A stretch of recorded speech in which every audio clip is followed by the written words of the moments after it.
গোপাল, এত সকালে বাজারে? হ্যাঁ, ঘুমটা তাহলে ভাঙলো। আসলে একটা স্বপ্ন দেখছিলাম বুঝলে, গিন্নি চিৎকারে গেল ঘুমটা চটকে। ঘুম ভেঙে কি দেখলে? দেখলাম রাজকুমারী যেই নদীতে নেমেছে স্নান করতে, অমনি তার আঙুলের হীরের আংটিটা পিছলে জলে পড়ে গেল। সেটা একটা বোয়াল মাছ মুখে করে নিয়ে জলে ডুব মারল। স্বপ্নটা তুমি কখন দেখেছো বলো তো? এই ধরো ভোরের বেলায়। একেই বলে কাকতালীয় ব্যাপার।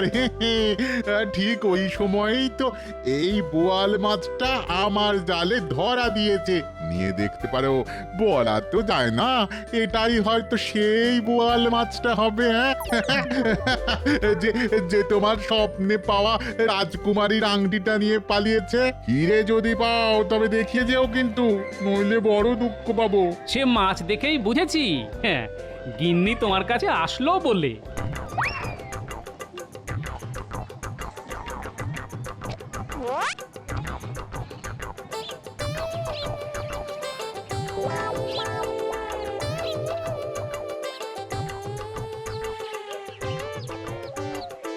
এই এই মাছের মুখটা খুব চেনা চেনা লাগছে গো, একবার এসে দেখে যাও না। হ্যাঁ, আমারও তখন থেকে খুব চেনা চেনাই লাগছিল। কি বলো তো? আয়নায় একবার নিজের মুখটা দেখে এসো, চিনতে পারবে। হ্যাঁ, চিনেছি। একদম আমার মতো তো।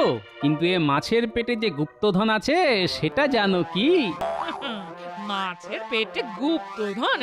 তাহলে তোমার পেটেও গুপ্ত কিছু আছে, কেটে দেখতে হয়। আরে কাটোই না, কিছু না কিছু তো পাবেই। এটা মাছ না মুরগি কিনেছো? এত ডিমওয়ালা মাছের কোনো স্বাদ হয়?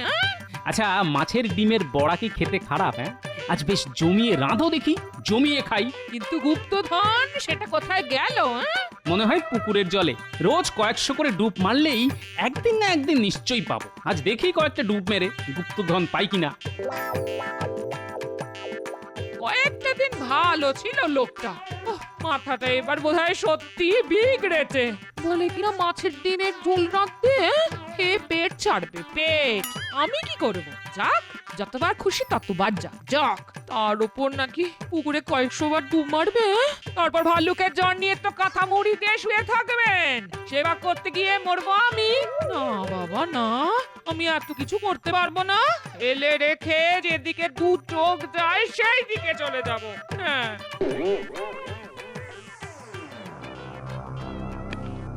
মহারাজের জয় হোক। কি ব্যাপার দূত? নবাবের সবকিছু কুশল তো? হ্যাঁ মহারাজ, তিনি কুশলেই আছেন। আপনার কাছে একটা সাহায্য তিনি চেয়েছেন। আমাদের নবাবিতে অনেক প্রাচীন ধ্বংসাবশেষ আছে, সেই রকমই একটা পুরাতন প্রাসাদ মেরামতি করতে গিয়েই এই নকশা তিনি পান। তার খুব আশা যে আপনার এই গোপাল ভাঁড়ই এই নকশার পাঠ উদ্ধার করতে পারবে। এমন ভাষায় লেখা যে কেউ পড়ে উঠতে পারেনি, তাই তিনি গোপালের সাহায্য চেয়েছেন। অবশ্যই যদি আপনি তা অনুমোদন করেন। এই নিন সেই গোপনীয় নকশা। এই নাও গোপাল নকশা।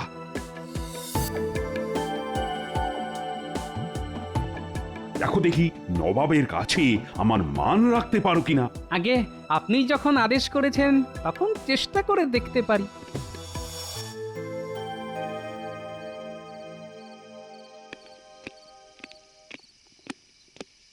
বলো, তোমার জন্য কি করতে পারি? কাজটা হলো, নবাব একটা নকশা পেয়েছেন পুরনো প্রাসাদ মেরামতি করতে গিয়ে। এতে কোনো গুপ্তধনের ইঙ্গিত আছে কিনা তা জানতে তিনি এটি মহারাজের কাছে পাঠিয়েছেন। নবাবের ইচ্ছে আমি এটি গোপনে রাখি। তা এটার একটা নকল করে রাখা কি সম্ভব আজ রাতেই? একবার দেখি তো নকশাটা, কিছু বার করতে পারি কিনা। আমি পরখ করে দেখেছি, কেউ ভাষা বুঝতে পারছে না, কারণ মনে হয় এটা উল্টো করে লেখা। ও, তাহলে তো কোনো সমস্যাই নেই। মোমের উপর ছাপ তুললেই আসল লেখাটা বেরিয়ে আসবে। তুমি আয়নাটা আনো তো, ওইখানে আছে। হ্যাঁ, আনছি।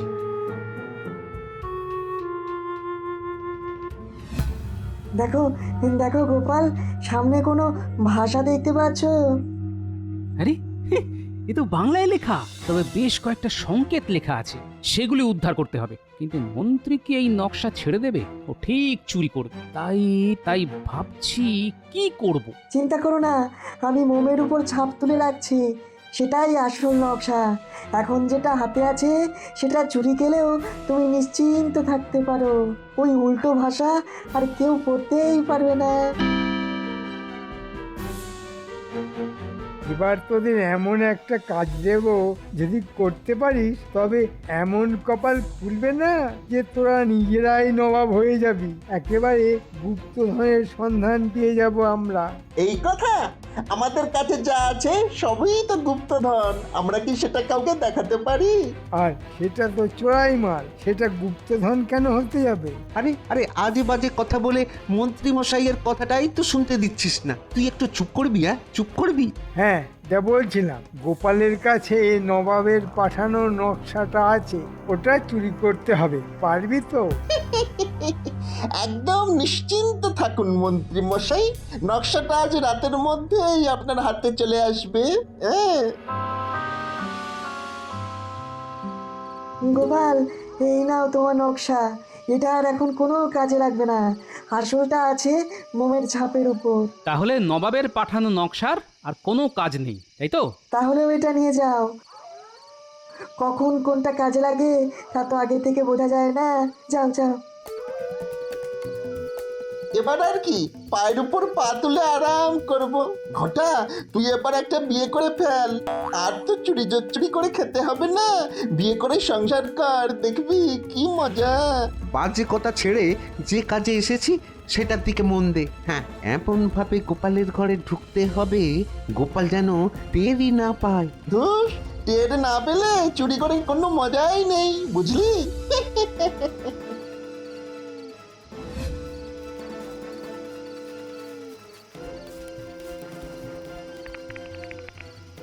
একটা আওয়াজ শুনতে পাচ্ছ? মনে হচ্ছে চোর এসে গেছে। ও এই হাই হাই হাই, এখন আমার কি হবে গো? কি আর হবে? নকশা যখন উনুনে দিয়ে দিয়েছো তখন কি আর তা ফেরত পাওয়া যাবে? উফ, নবাবের কাছে সম্মান একেবারে মাটিতে মিশে গেল। নবাবকে এখন কি জবাব দেবো বলো তো? কি শুনছি রে, গোপালের গিন্নি নবাবের নকশা পুড়িয়ে ফেলেছে? হ্যাঁ, এই জন্যই বলেছিলাম তেলে কাঁঠাল আর গোঁফে গাছ, বুঝেছিস? ওরা এত দেরি করছে কেন? গোপাল কি ধরে ফেললো নাকি? ওরা যদি আমার নাম বলে দেয় তাহলে তো খুব মুশকিলে পড়ে যাব। কি রে, নকশা পেয়েছিস? না, এবারও হলো না, আমাদের কপালে গুপ্তধন নেই মন্ত্রী মশাই। আরে সে কথা পরে হবে, আগে বল নকশাটা কোথায়?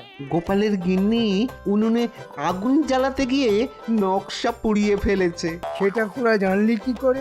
নিজের কানে শুনে এলাম, গোপাল তার গিন্নিকে বলছে তোমার জন্যই আমার গুপ্তধন পাওয়া হলো না, আর তার গিন্নি হাউমাউ করে কাঁদছে।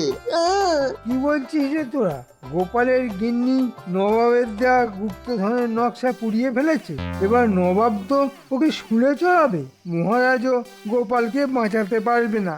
এক পক্ষে ভালোই হয়েছে, গুপ্তধন পেতাম কিনা জানা নেই, কিন্তু গোপালের এবার মুন্ডু কাটা যাবে। বাঁচলাম বাবা।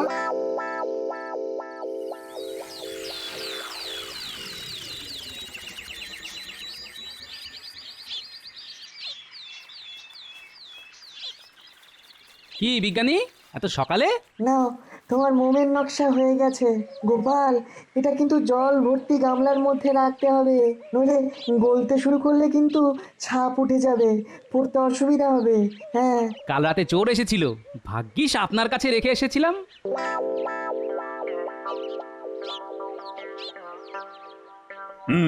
তা গামলায় কি আনলে গোপাল, তাও আবার রাজসভার মধ্যে?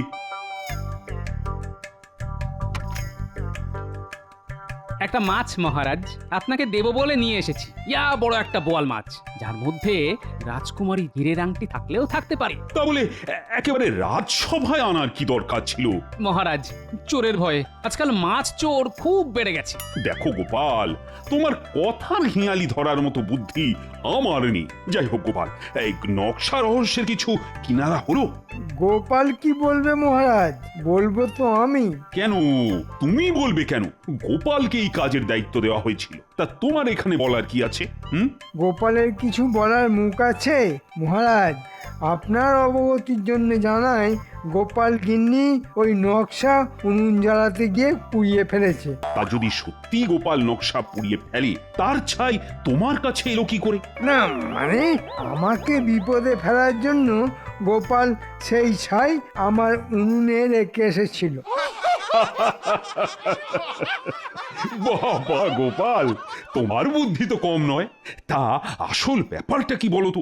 মহারাজ, নকশায় কি লেখা আছে তা আমি পড়ে ফেলেছি, তাই নবাবের নকশাটা আমি সত্যিই পুড়িয়ে ফেলেছি। যদি অন্য কারোর হাতে পড়ে তাহলে গুপ্তধন হাতছাড়া হয়ে যেতে পারে, তাই। তাহলে কি দেখে তুমি রহস্যের সমাধান করবে? মহারাজ, বিজ্ঞানীর সাহায্যে আমি নকশার একটা ছাপ মোমের উপর তুলে নিয়েছি। সেটা অত্যন্ত গোপনীয় স্থানে রাখা আছে। এই ব্যাপারে বিস্তারিত আলোচনা করার জন্য আপনার একটু সময় আমি চেয়ে নিচ্ছি মহারাজ, অবশ্যই গোপনীয়ভাবে। নিশ্চয়ই নিশ্চয়ই, আজ রাজসভা ভেঙে গেলেই আমি আর তুমি আলোচনায় বসবো। যথা আজ্ঞা মহারাজ, সভা ভঙ্গের পরে সব আপনাকে খুলে বলবো। ঠিক আছে ঠিক আছে।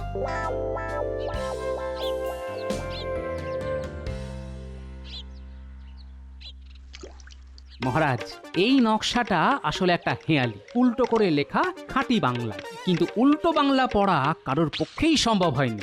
আমি আর বিজ্ঞানী সেই রহস্য উদ্ধার করে মোমের উপর ছাপ নিয়েছি। এই মোমের ছাপ আপনার হাতে দিলাম, দেখুন তো পড়তে পারেন কিনা। বাবা বাবা, চমৎকার পড়তে পাচ্ছি। এই যে একেবারে ছড়া, এর মধ্যে কি গুপ্তধনের সংকেত লেখা আছে? সেটা তো মুর্শিদাবাদ না গেলে বুঝতে পারবো না মহারাজ। তাহলে যত তাড়াতাড়ি সম্ভব তুমি রওনা দাও। আমি এই মোম ছাপ পাহারা দেওয়ার জন্য 10 জন পাইক বড়কন্দাজ পাঠাচ্ছি তোমার সঙ্গে। ঠিক আছে মহারাজ, আমি তৈরি হয়ে নিচ্ছি। শোন, তোদের মুর্শিদাবাদ যেতে হবে, গিয়ে উজিরের সঙ্গে দেখা করে সব খুলে বলতে হবে। সব খুলে বলে দেব, কোনো চিন্তা করবেন না আপনি। গুপ্তধন আমরাই পাবো, আজ রাতেই আমরা বেরিয়ে পড়ছি।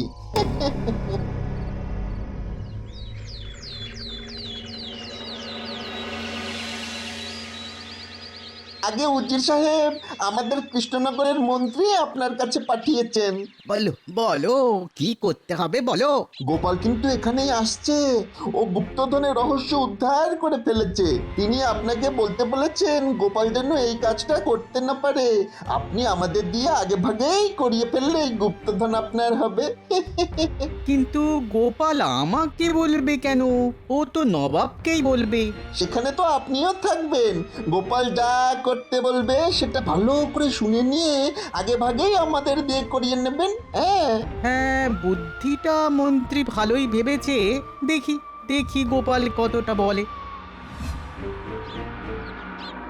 আমি জানতাম গোপাল তুমি পারবে।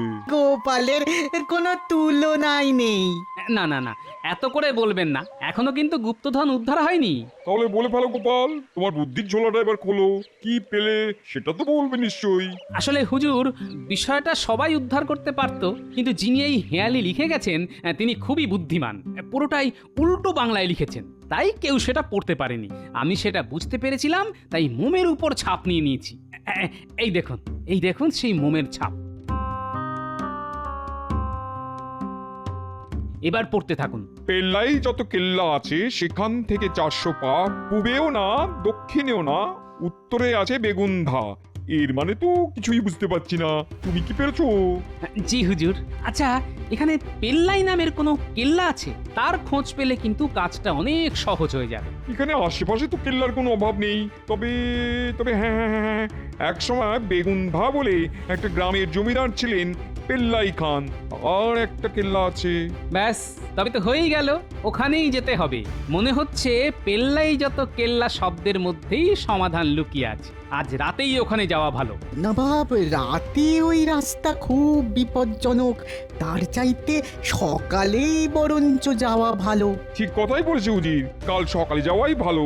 হুজুর, এই মোম ছাপ খুব সাবধানে রাখা উচিত। নিশ্চয়ই তাই থাকবে। হ্যাঁ হ্যাঁ, মন্ত্রী ঠিকই বলেছে। গোপাল হেয়ালির সমাধান করে ফেলেছে। মুখস্থ করে রাখো তো, পেল্লাই যত কেল্লা আছে সেখান থেকে 400 পা, পূবেও না দক্ষিণে না, উত্তরে গেলে বেগুনধা। কিরে, শুনলি তো? মুখস্থ বলতো। ও মুখস্থ নিয়ে আপনি চিন্তা করবেন না, একবার যখন শুনেছি তখন জীবনে আর ভুলবো না। কিরে ঘটা, ঠিক বলেছি তো? হ্যাঁ হ্যাঁ, ঠিক বলেছিস। তবু উজির মশাই, আপনিও একটু মুখস্থ রাখবেন। সামান্য একটা ছড়া মুখস্থ রাখতে পারবো না? হ্যাঁ, আজ রাতেই কিন্তু আমাদের বেরোতে হবে। তোমরা তৈরি তো? হ্যাঁ হ্যাঁ, আমরা সব সময় তৈরি থাকি। এটাই পেল্লাই খানের কেল্লা। হ্যাঁ, এরপর কোন দিকে যাবো রে? দাঁড়ান, ছড়াটা মনে করি। পশ্চিমে নয়, উত্তরে নয়, দক্ষিণে যাও বেঁকে। কিরে ঘটা, ঠিক বললাম তো? না, মনে হয় একটু ওই ভুল বলেছিস। ছড়াটা হবে দক্ষিণে নয়, উত্তরে নয়, পূব দিকে যাও হেঁটে। তোরা কি রে, একটা ছড়া মুখস্থ রাখতে পারিস না? দাঁড়া দাঁড়া দাঁড়া দাঁড়া, আমাকে মনে করতে দে। হ্যাঁ হ্যাঁ, মনে পড়েছে। পূব দিকে যাও হেঁটে। এই বটা বটা, হেঁটের সঙ্গে কি মিল যায় রে? কেন ঘেঁটের? ঘেঁটের সঙ্গে খুব ভালো মিল যায় ঘেঁটের। তোকে আমি ছড়ার মিল দেখাতে বলেছি। আসল ছড়াটায় কি ছিল? কোন দিকে যাওয়ার কথা ছিল? দেখুন, সব কটা দিক কিন্তু ভেবে ফেলেছি, একবারও কিন্তু পশ্চিমে যাওয়ার কথা ভাবিনি। আমার মনে হয় পশ্চিমে গেলে ওই গুপ্তধনের সন্ধান পাওয়া যাবে। ঘরটা একেবারে ঠিক বলেছে, পশ্চিমে যাওয়ার কথা আমরা ভাবিনি। চল চল, সেদিকেই যাই, না হলে ফিরে আসবো। চলুন তাহলে, 400 পা হেঁটে গেলেই গুপ্তধন। ভাবতেই আমার এত আনন্দ হচ্ছে না, তা কি করে আপনাকে যে বোঝাই উজির মশাই। আরে আরে, কত দূর! এই অন্ধকারে আজ যে হাঁটতে পারছি না রে। এই তো উজির মশাই, আমরা 380 পা এসেছি, আর 20 পা এগোলেই গুপ্তধন।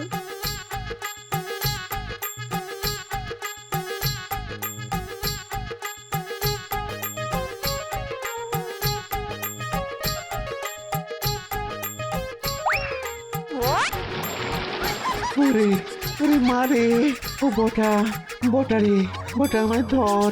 উজির মশাই, একবার এদিকে আসুন তো, ঘটাকে ধরতে হবে। হ্যাঁ হ্যাঁ, চল চল চল চল, ঘটাকে ধরি, চল। আরে আমিও যে পড়ে গেলাম, চারিদিকে এত পাক। উজির মশাই আসুন না, আমাকে ধরুন। দুজনেই পড়ে গেল। আমি কি করি? ওদের আর বাঁচানোর দরকার নেই। চাচা আপন প্রাণ বাঁচা, আমি পালাই। এগি এগি, বাঁচাও বাঁচাও, মরে গেলাম মরে গেলাম।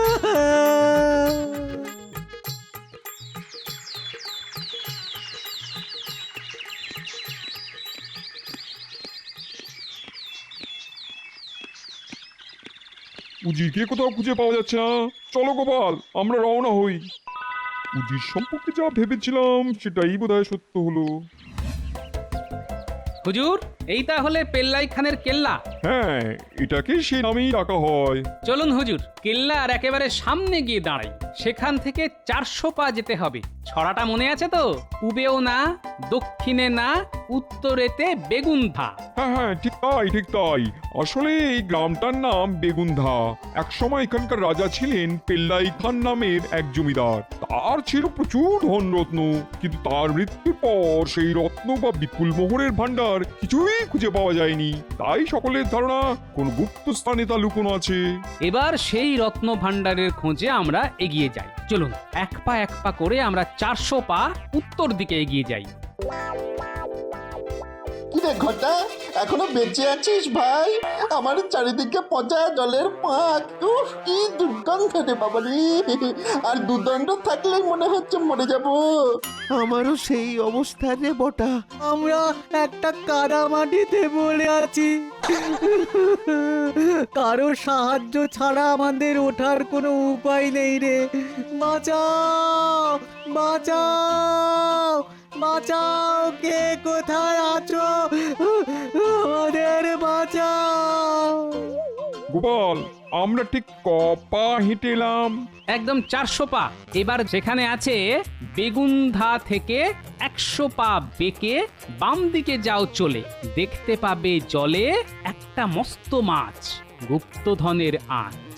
নবাব বাহাদুর, এবার আমাদের 100 পা বাঁদিকে যেতে হবে। সেখানে নিশ্চয়ই কোনো পুকুর আছে, আর সেখানেই আছে গুপ্তধন। চলুন বাঁদিকে এগোই, মাত্র 100 পা।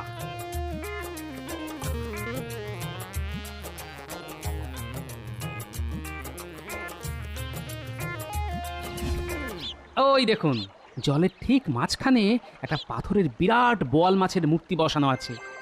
মনে হচ্ছে ওই মাছের পেটের মধ্যেই রত্ন লুকানো আছে। আমি জলে নামবো। খুব সাবধানে। ঘটা, তোর জন্যই এমনটা হলো। তোর কথাতেই পশ্চিম দিকে হেঁটেই আমাদের এই দশা হলো। হুজুর, এই বোয়াল মাছের মূর্তিটা আসলে একটা পাথর, নিচটা মাটিতে গাঁথা, ওপরে মাছের মূর্তি বসানো হয়েছে।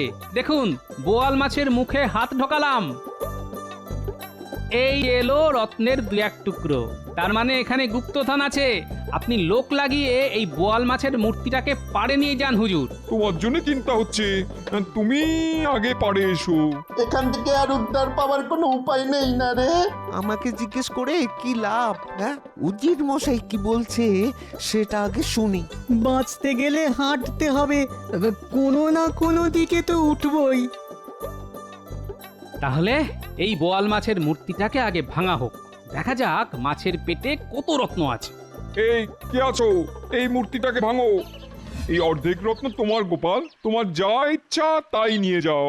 না হুজুর, আমি শুধু রাজাজ্ঞা পালন করেছি মাত্র। তবে তবে হুজুর, ওই হীরের আংটিটা আমি নেব। ওই আমি গিন্নির হাতে পরিয়ে দেব। নিশ্চয়ই নিশ্চয়ই। গিন্নি, তোমায় সেই স্বপ্নের কথা বলেছিলাম না? সারা দিন তো স্বপ্নের মধ্যেই থাকো। হ্যাঁ, তা কোন স্বপ্নটা বলো তো? ওই যে বোয়াল মাছের পেটে রাজকুমারীর হীরের আংটি। হ্যাঁ হ্যাঁ, ওইসব আজগুবি স্বপ্নের কথা রোজই শুনি, রোজই। এখন বাবা আমার স্বপ্ন শোনার সময় নেই। হ্যাঁ, দেখো দেখো স্বপ্ন কিভাবে সফল হয়। সেই রাজকুমারীর হীরের আংটি এখন আমার হাতে, দেখো। আরে আরে আরে আরে, সত্যি তো হীরের আংটি। কোথায় পেলে? হ্যাঁ, বোয়াল মাছের পেট চিরে গো, তোমার জন্য গুপ্তধন নিয়ে এসেছি গিন্নি। ও মা, তোমার কি বুদ্ধি গো!